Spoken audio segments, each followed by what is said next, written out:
Bom dia, galerinha! Bom dia, pessoal! Tudo bom com vocês? Espero que tudo jóia! Bem-vindos a mais um vídeo aqui no canal Dani Delanos. Mais uma história aqui no nosso mundo gringo! Fico super feliz quando chega histórias aqui para eu gravar para vocês. Bom, não se esqueça que aqui a gente tem história de segunda a sexta, 8 horas da manhã, horário de Brasília. Se você quer me seguir lá no Instagram, eu mostro um pouquinho do meu dia a dia aqui nos Estados Unidos. Coloca a câmera do seu celular no QR Code que tá aparecendo aí, ó. Aí você me segue lá no Instagram. Se quer comprar meu livro sobre síndrome do pânico, ansiedade, um diário que eu fiz. Gente, o livro é em e-book, você não vai receber o livro na sua casa. Você vai receber um link, você vai fazer o download do livro e você pode abrir no seu Kindle, no seu computador, no seu telefone, aonde você quiser, tá bom? E lá no Telegram, quem compra o livro, a gente coloca no grupo no Telegram. Não é que seja, eu tenho que participar do grupo. Não, quem não quer não precisa, mas é um grupo onde eu tô mais próxima, assim, de vocês, tá bom? Então, simbora lá ao nosso vídeo de hoje, que é mandar sua história, o e-mail tá embaixo também. Então, simbora a história de hoje, que ela disse que guardou muitas coisas dessa história a vida inteira dela e ela resolveu vir se abrir aqui e contar pra gente. Dani, que prazer em contar minha história pra você. Sou uma grande fã e tenho um imenso carinho e admiração por você. Demorei muito para ter coragem de escrever minha trajetória até aqui, mas enfim, esse dia chegou. Todos os nomes da história já foram alterados. Me chamo Alice, tenho 30 anos, me formei na faculdade há 4 anos e tenho 2 pós-graduações na área de licenciatura. A minha história começa alguns anos atrás. Eu vou fazer um resumo para vocês entenderem tudo o que aconteceu. Tudo começou em 1990, quando a minha mãe conheceu meu pai. Ela tinha 25 anos e veio do Espírito Santo. A mãe dela é capixaba, da minha terra. Um beijo para todas as capixabas aí também. Bom, então a mãe dela veio lá de Vitória, do Espírito Santo, para Belo Horizonte. Lá em Vitória, minha mãe trabalhava como diarista. Seu objetivo com essa mudança de estado era buscar oportunidades de trabalho. Quando ela chegou em Belo Horizonte, ela conseguiu um emprego de garçonete. Assim, em pouco tempo, minha mãe conseguiu trazer toda a família para morar definitivamente em Minas Gerais. Nessa época, o bar e restaurante que minha mãe trabalhava era muito conhecido na cidade. Nesse mesmo contexto, meu pai, mais velho, 38 anos que a minha mãe, o pai dela, a mãe tinha 25, o pai mais velho com 38, tá? Ele vinha de alguns relacionamentos frustrados e um casamento com 8 filhos. Então, mesmo conheceu minha mãe e em menos de um ano, ambos se casaram. Nessa época, meu pai tinha uma vida financeira estável. Ele não era rico, mas ele vivia bem. Papai possuía uma lanchonete e também trabalhava como gerente de compras numa renomada rede de motéis e supermercados em Belo Horizonte. Assim, em meados de 1991, minha mãe se casou com meu pai. Alugaram uma casa pequena, mas muito confortável, e decidiram caminhar juntos. Em menos de um ano, minha mãe já estava grávida. No ano de 1992, eu nasci. Minha mãe conta que eu era uma menina bem gordinha, alegre, bagunceira. Mamãe sempre relata que eu fui uma criança muito desejada e esperada. Meu pai, apesar de muito trabalhador, ele possuía um grande vício, que era o álcool. Guardem essa informação, ela disse. Conforme o tempo foi passando, eu fui crescendo e criamos laços sólidos e harmônicos em casa. Lembro-me que tinha um vínculo maior de afeto e respeito e carinho com a minha mãe. Papai também, mas com ela era diferente. Talvez por ele ser um pouco grosso, na maioria das vezes bravo e autoritário, eu acabava, né? Toda menina também tem isso, né? De ser mais agarrada com a mãe, né? Aliás, mais ou menos, né? Lá em casa eu vejo que meu Bruninho é mais agarrado com a mãe. O papai me batia por qualquer coisa, coisa simples mesmo. E muitas vezes ele me prendia demais. Ele não me deixava brincar na rua, eu não podia brincar com meninos. Ele alegava que era algo errado eu brincar com o sexo masculino. Eu tinha muito medo dele. Eu tinha tanto medo que em nossa relação de pai e filha eu só conseguia expressar medo e não carinho. Eu lembro-me de um dia, quando eu tinha 8 anos, meu pai chegou bêbado em casa. A gente morava no interior de Minas. E nesse dia ele bateu na minha mãe. Hoje, mais madura, eu percebo que se não fosse a mão de Deus naquele momento, acho que minha mãe nem estaria aqui com a gente. No dia da briga, minha mãe chorou muito, pois acredito que ela nunca esperou uma atitude daquelas. De um homem que ela amava, né? Eu, muito criança, não entendendo bem todo o conflito, comecei a entrar em desespero. E eu pedi por ajuda, mas ninguém da vizinhança ajudou. Aqui entra bem aquele ditado, né? Em briga de marido e mulher, ninguém mete a colher. Mas após alguns dias, eles se acertaram da maneira deles e do jeito deles. Já no ano de 2001, meu pai comprou uma casa para minha mãe. Era uma casinha linda, amarela, grande, arejada, um sítiozinho dos sonhos. Tinha galinheiro, horta, área de churrasco. Era um lugar muito legal. Nesse tempo, meu pai já não bebia há mais de 2 anos, desde aquela última briga que ela relatou. Nesse mesmo ano, meu pai desligou o telefone dizendo que ele queria sossego e não queria falar com ninguém. Naquela época, minha mãe, muito ingênua, não percebeu o problema que ela ia encontrar à frente. Em 2001, meu pai começou a frequentar uma casa espírita. Lá ele começou a fazer tratamentos espirituais. Uma vez ele saiu para resolver algumas pendências numa cidade próxima. E quando ele estava voltando para casa, chegando no portão, ele viu toda a casa aberta e com as luzes acesas. Conforme ele ia se aproximando da casa, a luz de cada cômodo ia se apagando e a janela se fechando. Ali parecia um aviso, ele disse, mas na época ninguém conseguiu identificar. Lembro que esse episódio mexeu muito com meu pai e ele ficou muito assustado por muitos dias. Evidenciando esse contexto, nessa mesma época, meu pai conheceu uma cartomante e pediu uma orientação espiritual a ela. A mesma revelou que havia alguém da família dele que estava bebendo muito e que precisava parar, pois caso isso não acontecesse, ia acontecer um grave acidente e alguém viria a óbito.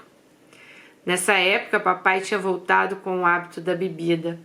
Lembro que em minha casa sempre tinha bebidas alcoólicas.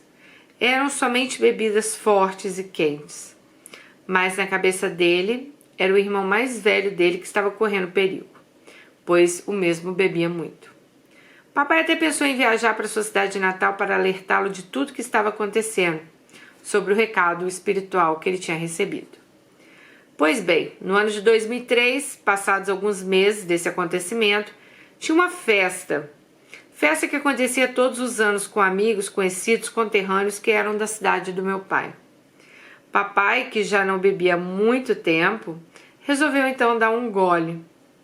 De copo em copo, ele bebeu a festa inteira, isso de meio-dia às 8 da noite. E como se não fosse pouco, ele ainda parou no bar para beber mais. Lembra que eu falei da previsão da cartomante? Então, tudo que ela disse aconteceu. Na volta para casa, após essa festa, meu pai sofreu um acidente gravíssimo.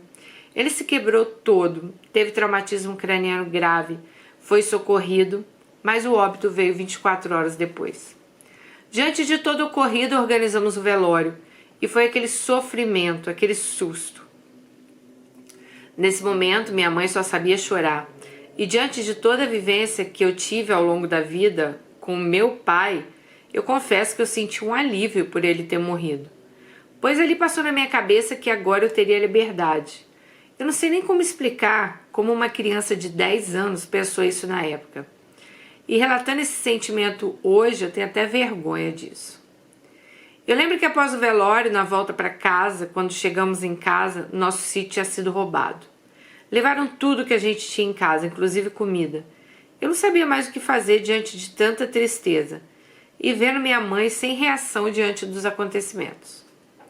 Como desgraça é pouco, uma desgraça é pouco, diz ela. Um dia após o velório, a primeira família que meu pai tinha, que eu relatei no início da carta, foi até aquela casa exigindo os documentos para vendê-la. Eles alegavam que a casa era do pai delas e que elas precisavam pagar dívidas que eles deixaram. Relataram também que minha mãe, sendo faxineira, não teria condições de ter comprado uma casa daquelas. Mas Deus, muito misericordioso, meses antes do meu pai falecer, fez com que meu pai colocasse a casa em nome da minha mãe, pois ele havia falado que no dia que ele morresse, a família teria uma surpresa com aquela descoberta, pois eles só pensavam em dinheiro. Bom, após toda essa reviravolta em nossas vidas, fomos morar num porão, na casa da minha tia. Ficamos lá por 1 ano, até as coisas se acalmarem.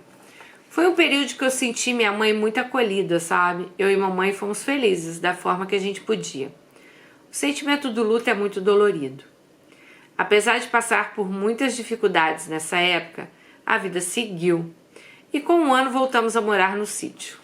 Mamãe decidiu se dedicar à família, a ponto de não namorar por 3 anos. Éramos nós duas e foi maravilhoso todo esse momento, só a gente. Nessa época descobrimos que meu pai tinha um filho fora do casamento. Filho esse que ele arrumou com uma garota de 16 anos e na época meu pai tinha 40. Mamãe ficou muito chateada com essa descoberta pela cobrança da parte da família. Mas tudo se encaixou no devido tempo. A família lá do homem, né? Após esse período, minha mãe conheceu algumas pessoas, teve alguns relacionamentos rápidos, mas nada assim demais, né? Mas vou relatar aqui 2 relacionamentos que trouxeram algumas situações desagradáveis. Em 2007, minha mãe conheceu um homem mais novo, Pedro. Pedro era eletricista, autônomo, havia vivido vários relacionamentos onde ele era dependente financeiramente das mulheres e também abusador psicologicamente dessas mulheres. Nessa época, Pedro começou a se relacionar com mamãe e lembro que em menos de 3 meses ele já morava com a gente. Pedro opinava em tudo que acontecia dentro da nossa casa. Opinava na minha educação, na roupa da minha mãe, nas nossas amizades, opinava sobre a nossa família. Ele sentia-se o dono da casa, era um gigolô. Era uma situação extremamente desagradável. Lembro que ele me olhava diferente, ele tentava um contato mais intimista, mas eu não dava abertura e muitas vezes eu evitava até ficar em casa com ele sozinha. Quando minha mãe começou esse relacionamento, ela perdeu o brilho. Ela já não se arrumava mais, emagreceu muito e me deu uma liberdade absurda na época da minha adolescência, que eu vou contar mais pra frente. Mamãe vivia para o trabalho e para aquele relacionamento abusivo. Outro ponto que eu esqueci de mencionar, que Pedro adorava mexer com energias para prejudicar as pessoas. Energias, ela fala, ele devia ser espírita também, né? Muitas vezes aconteciam coisas muito estranhas lá em casa. Portas que abriam sozinha, vultos, várias situações. Lembro que Pedro tinha mania de guardar o facão dentro do quarto que ele dormia com a minha mãe. Nessa época, minha tia materna conheceu um senhor que benzia várias pessoas. E essas pessoas em comum diziam que ele era um ótimo benzedor. Então fui com a minha tia. Esse senhor benzia as pessoas individualmente. Então quando chegou na minha vez, eu tinha 12 anos. E esse senhor abusou de mim. Lembro como se fosse hoje que ele falou que ele teria que passar o óleo milagroso nas minhas partes íntimas, encostou a língua no bico do meu peito e me beijou de língua. E em cada ato ele dizia que era para ajudar a minha mãe. Gente, eu passei isso 2 vezes. Até hoje, quando eu me lembro, eu sinto uma repulsa muito grande. Nunca contei esse relato para ninguém. Até hoje, por vergonha e também por medo. Às vezes, eu me cobro por não ter falado nada na época, mas eu não tinha maldade. E também por ter sido criada sozinha, sem interação com mais crianças da minha faixa etária. Eu não sabia distinguir o certo e o errado. A vida seguiu, mas esse momento me marcou muito. Lembro de uma vez quando a minha mãe foi visitar uma igreja pentecostal e a pastora revelou para minha mãe que Pedro só não havia feito nada com ela porque eu estava lá. Era como se eu a protegesse de algo. Diz também que tinha alguém que passava a mão no pescoço dela, querendo enforcá-la, e Pedro tinha esse hábito. Uma vez, mamãe decidiu então vender o sítio, pois ela já não queria mais morar lá. A passagem para ir para a cidade trabalhar era cara, o bairro era perigoso e mamãe tinha desgostado de morar lá no sítio. Então Pedro decidiu, Pedro tão bonzinho, né, gente, que ele iria ajudar mamãe a vender o sítio, mas ele queria que o dinheiro ficasse na conta dele, pois assim eles iriam procurar uma casa melhor para comprar. Lembro que todos os compradores que apareciam para comprar o sítio gostavam muito, mas quando iam fechar negócio, algo acontecia e não fechavam. Acho que era alguma coisa protegendo a sua mãe, né? Porque Pedro ia passar a mão no dinheiro, né? Acredito que de tanta dificuldade, Pedro acabou desistindo. E ele decidiu terminar o relacionamento com a minha mãe e se aventurar com uma enfermeira viúva que tinha comprado um apartamento. Mamãe sofreu muito com esse término, mas logo apareceu um outro embuste. Paulo. Paulo era separado, possuía um sítio próximo. Era um senhor de 60 anos, pai de 3 filhos homens. Vivia solitário no seu sítio. Paulo tinha um passado conturbado. Havia boatos que ele era muito safado e que um namoro anterior que ele teve antes de mamãe, Paulo teria tentado estuprar a filha da companheira. Assunto esse que minha mãe não acreditava. No ano de 2009, mamãe já tinha 2 anos de namoro com Paulo. E nesse mesmo ano, eu tinha 18 anos. Então comecei a namorar meu marido. Lembro que Paulo implicava muito com meu marido por ele ser negro. E ele criava histórias a respeito dele. Dizia que ele era usuário de drogas, que não trabalhava, que era bandido. Gente, tudo mentira. Meu marido é super trabalhador, trabalhava numa rede de supermercados na cidade e nas horas vagas ainda trabalhava de pedreiro. Paulo nessa época falava mal do meu namorado onde estavam. Era em almoço de família, rodas de amigos. Quando ele tinha oportunidade, ele metia o pau no meu namorado. Eu particularmente não entendi o porquê. Um dia eu estava na cozinha conversando com a minha mãe, me virei para Paulo, mamãe estava de costas, e Paulo fez um gesto estúpido me chamando para transar. Olhei de novo para ele achando que eu tinha entendido errado, e lá estava ele novamente me chamando para transar. Saí discretamente da cozinha, fui para o meu quarto, fiquei chateada com aquela situação. Mas pela minha mãe, sabe? Pois ela tinha maior afeto e admiração por Paulo. Lembro que nesse dia fui tomar banho e algo na minha cabeça falou, tranca a porta, coisa que eu nunca tinha feito. Nesse dia, Paulo tentou abrir a porta do banheiro enquanto eu tomava banho. Relatei à minha mãe que tinha sentido alguém mexer na porta do banheiro e ela disse que eu estava louca, pois só tinha ela e Paulo em casa e Paulo já estava dormindo. No outro dia, quando Paulo foi embora, relatei o que tinha acontecido e minha mãe me chamou de mentirosa. Ela disse que eu estava inventando aquilo para que ela se afastasse de Paulo, pois Paulo era um homem maravilhoso e aquilo nunca ia acontecer. Sabe, Dani, até hoje me dói essa desconfiança que ela depositou contra mim. Diante da situação na época. Como eu ia mentir algo tão sério assim? Lembro que a situação chegou a um ponto que eu decidi me casar, mesmo sem amor, só para sair de casa e ter paz diante daquele contexto. Então eu me casei, apenas para ter paz. Mas Deus foi tão grandioso que eu sou casada ainda e meu marido é uma pessoa maravilhosa. O relacionamento da minha mãe com Paulo não durou muito, pois acredito que ela tenha se incomodado, né, por eu ter casado nova, ir por Paulo solicitar que eu agendasse o dia da visita para estar com a minha mãe. Pois no dia que eu fosse visitar minha mãe, ele não queria estar presente. Eram umas exigências absurdas, sabe? E minha mãe aceitava todas elas.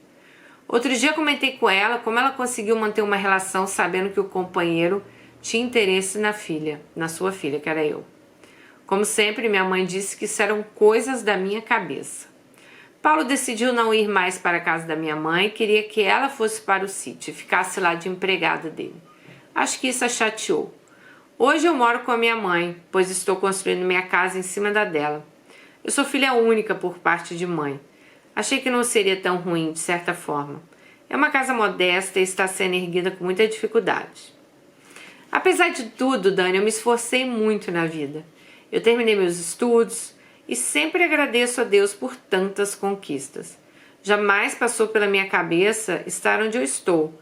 Hoje eu trabalho na área de educação, ainda estou caminhando, estou no começo, mas tenho fé que terei êxito em tudo. Hoje eu tenho 30 anos e ainda não tenho filhos. É o meu sonho, mas o medo me limita, sabe? É o sonho do meu marido também ter filhos. Quem sabe um dia. Um beijo pra vocês.